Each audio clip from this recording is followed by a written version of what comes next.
Hello there, I'm Dr. Curtis Finch, Superintendent of Deer Valley Unified School District. Welcome to a brand new episode of the award-winning Supe Scoop podcast. Leadership starts at the top, and DVUSD is blessed to have great leaders at all of our schools. This school year, we're welcoming 3 new principals in our district, but none of them are new to the district. All 3 of our new principals graduated from the position of a DVUSD assistant principal, and each of them brings a unique background to their schools and new communities. We'll start with a principal who is newest to the district, but who has been involved in education for 16 years now. Jessica Brunk joined Desert Mountain School last year as an assistant principal, and when the position opened up this summer, she was the right fit for a diverse student population. There's lots of opportunities to lead the Blackhawks this school year and beyond. All right, so I'm Jessica Brunk. I started in education in Buckeye School District. I was out there for 3 years where I taught 5th grade. And then I made the transition. I had a newborn and he cried the whole drive to work and back. So I thought I have to get closer to home, and I live in Surprise. So then I moved out to Dysart, where I was there for 11 years. I served as a 5th grade teacher. I did 8th grade. I did pre-algebra. I moved into a K-8 math interventionist role. And then I was asked to join the school data improvement team. So I was a school data improvement specialist when Miss Gillette, our former principal here, reached out to me and said, hey, I have an opening for an assistant principal here in Deer Valley. I think you would love the change. Give it a try. So I said, all right. So I made the shift over to Deer Valley last year as assistant principal at Desert Mountain, and just kind of fell in love with the place and stuck it out. Here I am. Nice. So this is your first year here at Desert Mountain, top of the district. Tell us what you've learned so far now that you're in the big chair. What's the challenges? What are the pluses? What are the minuses? What are you learning? I would say one of the biggest pieces that you have to navigate is the art of relationships. Making sure that your staff feels supported while also getting the job done. Hearing different perspectives, making sure you're considering all stakeholders for any decisions made. That has been the most eye-opening now that I'm at the top making these decisions. Before I had my contributions, but now, they ultimately come to me. So just trying to make sure that all parties can be appeased and we're doing what's best for kids all the time, no matter what. How about the support from Deer Valley as an institution? As I mentioned, you're at the top of the district, one of the schools that are out on the perimeter. How do you feel attached to the family? How do we help our machine? And what does Deer Valley have to offer versus your other spots you've visited? Sure. I think one of the biggest selling points of Deer Valley is their new admin onboarding. Coming in from somebody outside the district really worked hard to foster those relationships among administrators, new and tenured. And it's really just this network. It feels like this giant safety net of people that I can really fall onto any of them, and they'll help me. District office has been really supportive. I can call anybody at any time. I don't have to go through hoops or all of these different rungs of a ladder. I can go straight to who I need to, so that's been super helpful. Deer Valley has systems in place that are very clearly defined. So coming from another district, being able to see the way that Deer Valley has things structured makes it a lot easier to navigate. And I feel like I can provide better support for my staff because I have a firm understanding of our systems and there's some clear guidelines for me. The Deer Valley is much more progressive. So it's been great to see the advancements that Deer Valley makes as opposed to some of the other districts I've been in. Nice. One last question. Tell me about the relationship with the kids here, and what have you learned so far? What's the fun part? Tell me about your, when you're in the lunchroom or out the bus stop, or what are some of the fun things you've learned about the kids up here? Yeah, so I love it out here. The kids, we are a bunch of dirt bike riding, rodeo having friends. The kids are wonderful. The families are super supportive. We just did our first assembly last Friday. We had teachers compete in a heated game of trivia, and then we did a school-wide rock, paper, scissors contest. So that's what these beads are here for. The kids They did rock, paper, scissors across the whole school, grade levels, everything, and we had championship rounds until we had one final winner, and it was a second grade student on our campus, so that was pretty exciting. We were just trying to have fun and really build up the culture here, so that way the kids enjoy coming and we have that community feel, because we are a tight-knit community, and just really fostering that to continue to grow. Well, thanks for joining Deer Valley. We're glad you are here. Thank you for having me. Community is the key, not only at Desert Mountain, but at all of our schools. And community is tightly connected to culture, a core principle for our next principal, Bryan Eberwein of Mountain Shadows Elementary School. Mr. Eberwein never imagined he'd be in education. He found out his calling a long time ago while in San Diego. So I'm Bryan Eberwein, and I'm the proud new principal of Mountain Shadows Elementary School. 22nd year in education, which is interesting because I was not ever like the best student when I was in school. My friends, who learned that I'm now a principal were like, wait, what? But I kind of fell into education. It wasn't where I saw myself, but I found myself a 23-year-old who thought he was going to go to medical school, who realized that that wasn't my journey, and so I ended up working as a substitute teacher in a title school in South San Diego. Fell in love with it. Went there for a day, was asked to come back for a week. That turned into a long-term assignment, and then the next thing you know, I was in grad school and getting a special ed master's and all the things, and I was teaching. That was like the start of my journey. Was a teacher, I was an instructional coach, an AP, principal, and now I find myself here in Arizona, having joined my family here, doing it again, leading a building once again. Nice. Yeah. Now, talk to me about your Deer Valley part of your journey and what you've learned here, our support systems for helping you grow, that kind of stuff. What's it like to be a part of the Deer Valley machine? It's amazing. And I say that, so when I got here, I really had no context for districts. Most of my background, as you know, is charter schools and nonprofits. And so this was really the first like kind of traditional school district that I've ever worked in and led in. And when I first got to Arizona, how I got introduced to Deer Valley was through friends who were already in the work here. And Deer Valley was suggested to me as, a good employer to work for, right? Really takes care of people. But I think more than anything, it was a good fit for me in terms of like mission, right? Like I very much believe, and I empirically know, just based on my experience, like the transformative power of an education on individuals, families, and communities, right? It was suggested to me that Deer Valley had a same philosophy. So I remember, like, I looked online, and I can't remember where it was, but there was a graphic of a neighborhood, and the tagline was, "Every sidewalk leads to a school." And that was the hook for me. That's when I said, you know what, that aligns with, my desire to work in community schools. It aligns to, this idea of the transformative power of education. And I found it very inviting. And so that was why I applied to Deer Valley. And then as I engaged with the people, like through the process, right, like as I was interviewing and working with people in HR and then meeting people in the buildings, it just really confirmed that, I think the mindset was very similar, and I felt right at home. And having come from the charter world and the nonprofit world, I was really looking for a place to plant my feet, and Deer Valley is that place.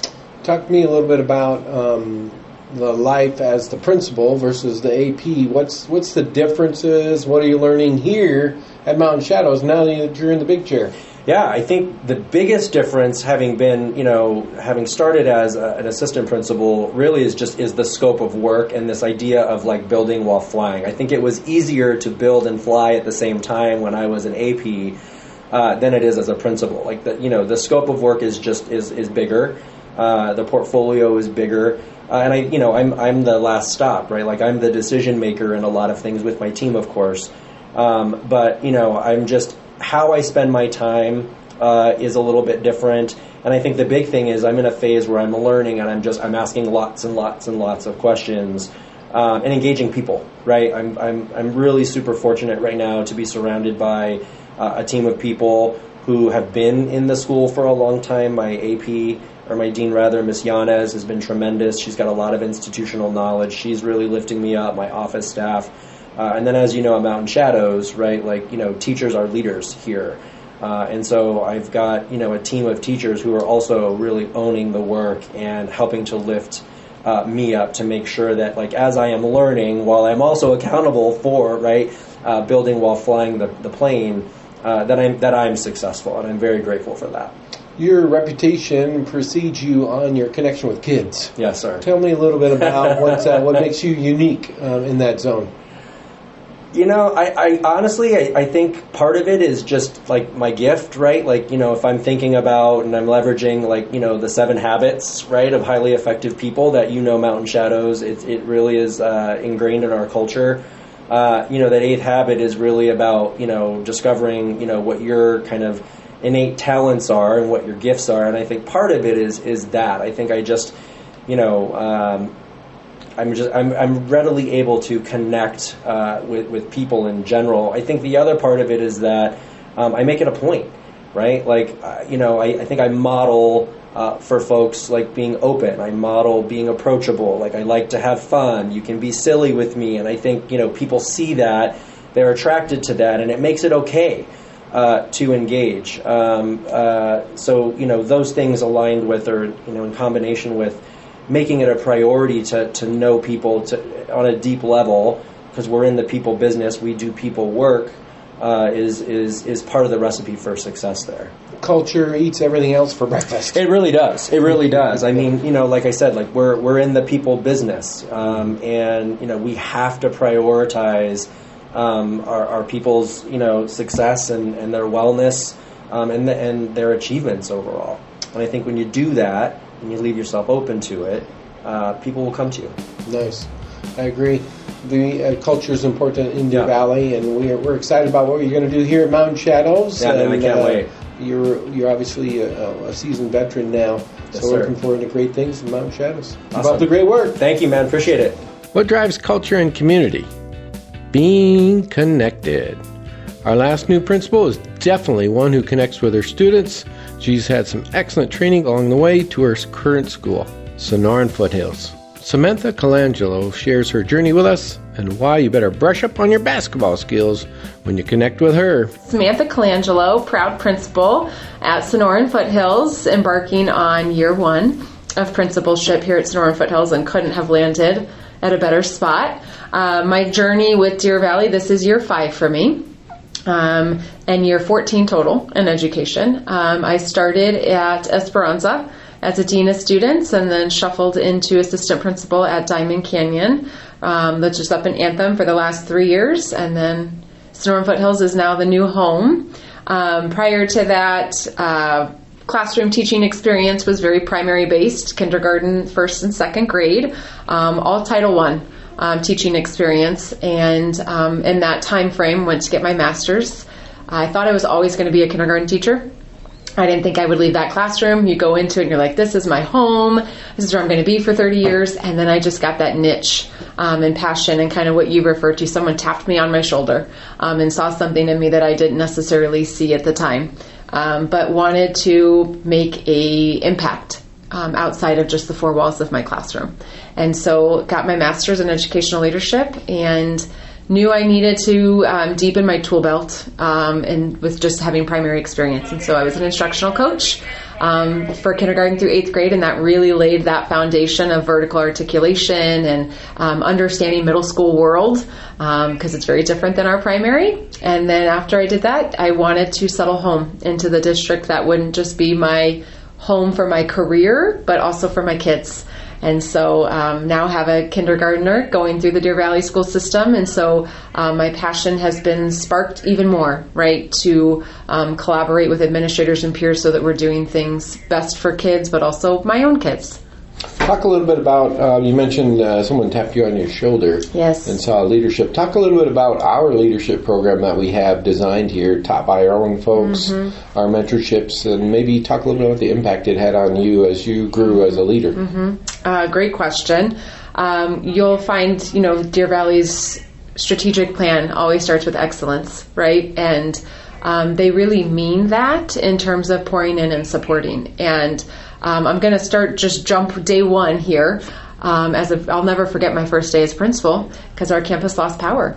And that moment taught me and showed me the support that comes no matter what role you're in as a leader, because you have facilities, you have people from district office on the phone, they're guiding you through. And so the greatest feeling that I have as a leader in this district is that I'm surrounded by a village that truly cares about my well-being as a person, as well as an administrator. And so that guidance started from the get-go. I entered in COVID and we were all learning that land, but even then, you're assigned a mentor that pairs well with you, right? And is, whether it's a similar demographics of your school or not, someone that can help navigate tough situations. So that mentor-mentee program was and still is, right? Because I'm now in it as a principal, and I have someone that's checking in on me, and we meet whether it's informally or formally, and then just the levels of ongoing collaboration that are made available for principals, right? In terms of our level meetings, our region meetings, our pre-K-12 on top of the mentor-mentee, there are so many opportunities to collaborate, beg, steal, and borrow, and learn from others.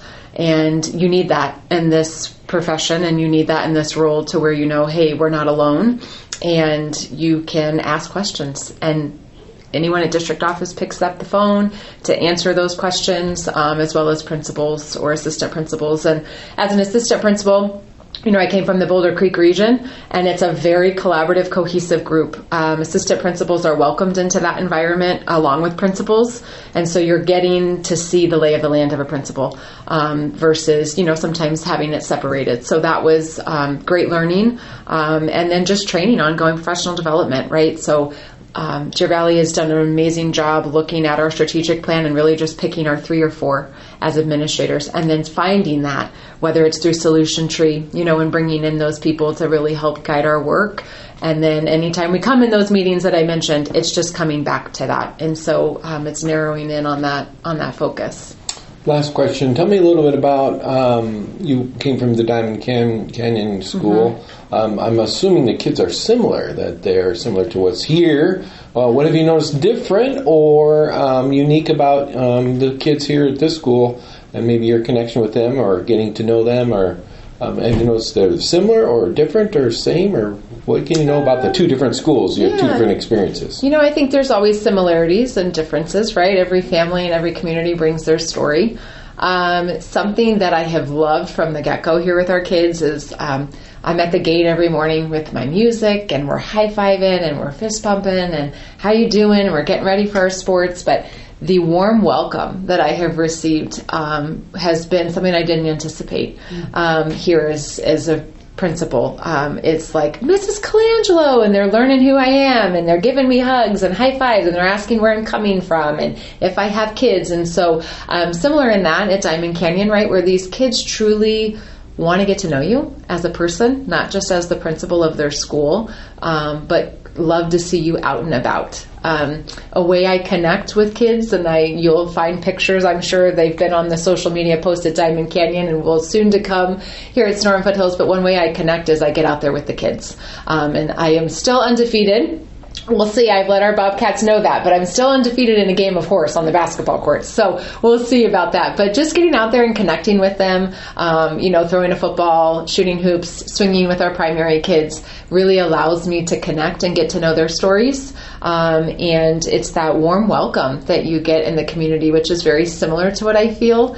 And something that's similar from Diamond Canyon and Sonoran Foothills that was something I really listened to in my interview, because we know that it's got to be the right fit on both ends, was that family feel. And every person on my interview panel mentioned that their own kids go to Sonoran Foothills, or their grandkids, or their great-grandkids have attended Sonoran Foothills. And that, to me, gives that family feel that is unmatched. And that was similar with Diamond Canyon, right? If our staff had a school-aged kid, kinder through 8, they chose our school. And that's the same here. And so it adds a sense of commitment and passion to our staff because they're impacting their own kids as well as our Sonoran Foothills community. It's a good sign of a healthy culture as well. If it's landed before you come, and then you can just help it grow. Yeah. It's exciting to see. Yeah, very. Part of the Deer Valley machine. Absolutely. Well, exciting. Have a great school year. We're Thank looking you. forward to all the great things you're going to be putting together up here, so keep up the great work. Thank you. We're excited to see how these three awesome principals will continue to grow in the new surroundings. And we have to give a tip of the cap to the Boulder Creek region, where all three came from, with a special thanks to Molly Gillette, formerly the principal of Desert Mountain, Tara LeCount at Diamond Canyon School, and Cassie Houck at Sunset Ridge School for helping their assistant principals take the next great leap forward. Make sure you leap over to Apple Podcasts, Spotify, or YouTube to subscribe and to comment on the Supe Scoop podcast.